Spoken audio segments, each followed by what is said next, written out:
On this episode of Schneps Connects, we're joined by Rob Lubin, the Democratic candidate for Congress's 2nd District of New York. The district encompasses communities along the South Shore of Long Island. It includes southwestern Suffolk County and parts of southeastern Nassau County. So, Rob, thank you so much for being with me today. I really appreciate it. It's a pleasure to be here. It's an exciting time. We're so close to an election, so it's fun to talk about the issues with you. I'm glad to be able to provide a forum to really inform people and let them know more about you. So, we'd love to just start off with you to share a little bit about your background and experience. Absolutely. So I'm the son of an immigrant. I'm fluent in Spanish and Italian. My mother moved to the United States from Italy in her 20s. Grew up in a bilingual home, a home that believed in the American dream. I'm a small business owner myself. I have a manufacturing company that makes apparel lines. Before that, I worked in the sports industry for a few NFL teams, the New York Jets, which is a hometown team, and the Washington Commanders. And then in European soccer for a team called AS Roma, based in Rome, and FC Barcelona, based in Barcelona. Decided to run because of key issues that affected me personally. I call it the brass tacks campaign. But for example, I lost vision in my left eye, got no insurance coverage for it. That drove me bananas. It's extremely expensive to buy a home. And managing a small business, we have 90,000 small businesses on Long Island. Managing a small business, maintaining it and growing it, it needs help. And I felt like I didn't receive enough of it. So I'm happy to be here and I'm happy to be running. So, talk to me about what are the three most important issues you're focused on in this campaign, and what's your stance on each of them?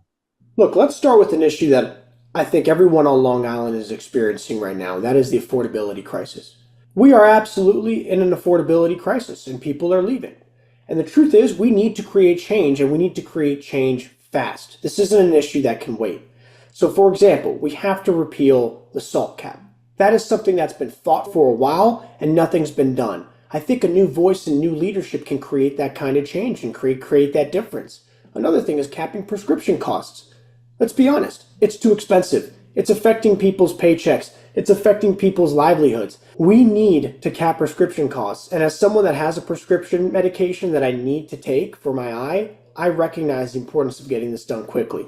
And then again, on affordability, it's expanding the child tax credit. We saw it in effect during the COVID period. It cut childhood poverty in half.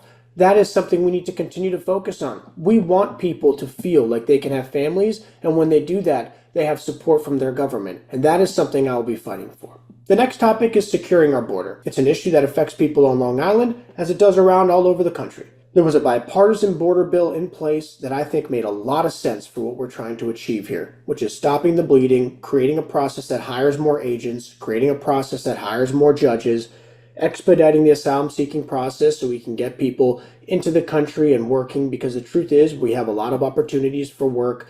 We're the greatest economic country in the world, and it's our most important and renewable resource is our people coming into this country like my mother did the right way.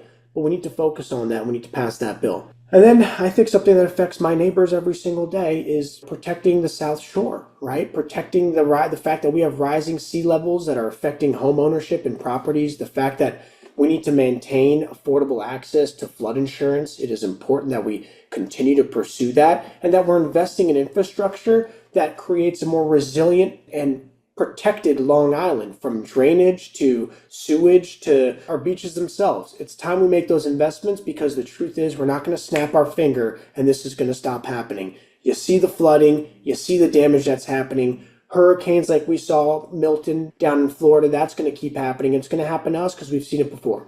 I want to talk about seniors. Obviously, it's an important voting bloc, critical part of our community. 48 million Americans help their loved ones each day to remain independent in their homes and communities. These family caregivers sacrifice time and money and provide $600 billion annually in unpaid support. How would you help family caregivers? I mean, this is something that I think affects every family, right? We want to be close to our loved ones, and our loved ones want to feel like they can be independent and stay in their homes. I'll tell you, mine do. Mine do. So I understand. And the truth is, Medicare should cover in-home caregiving costs. And we need to be able to make those kinds of investments into our loved ones. Family caregivers should also be able to receive federal money if their primary job is caregiving, right? We want to create an environment where we're able to support our family members that have done so much for us, We want to be able to give back, we want to be able to be present, and we want to be able to give them the opportunity to live independently and that people can actually take care of them. And I think that this is a very good start to be able to do that. So my next question is on Social Security. The Social Security Trust Fund is expected to see a shortfall in just 10 years. If Congress doesn't act, millions of Americans who are counting on Social Security will see cuts to the money they've earned. Do you see a path for Congress to work on a bipartisan solution to protect Social Security for those who have earned it? Look, Social Security is something people have worked so hard for.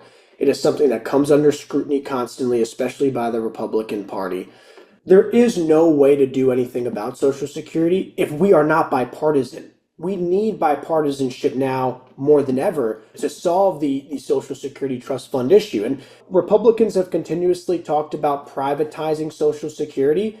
I actually think that makes the situation a lot worse. I read through Project 2025, I've listened to Trump's plan, and I think it would worsen the issue, and the shortfall would come, I think, like 4 years earlier. I mean, the truth is, we need Democrats in Congress to solve this issue because this is an issue where I feel Democrats have the winning hand on, and it is something that I will absolutely be focused on when elected. I will make sure we are protecting Social Security. There are no ifs, ands, or buts about it. This is a key topic. This is something that matters to the voters of New York 2nd District. This is top of mind. So, Rob, really my last question for you is why should Long Islanders vote for you? I show up. Okay, that's the truth. I debate, I do regular town halls, I do podcasts, I do interviews, I go to community events. I show up for the voters, and my opponent doesn't. And I feel it's very important now more than ever that people have transparency and access to their representative when things aren't going the way they want. And my focus is going to be on passing legislation. I will pass legislation because this Congress has passed the least amount of legislation ever historically. I will focus on issues that affect my neighbors because they affect me personally. I will protect women's rights. I will represent my constituents. I will never be a corporate PAC shill. I have no corporate PAC money now. I don't think my opponent can say the same, but my focus is really to protect our small businesses, make life more affordable, protect a women's right to choose, protect our seniors, and be present. Because being present and showing people you're out there shows that you care.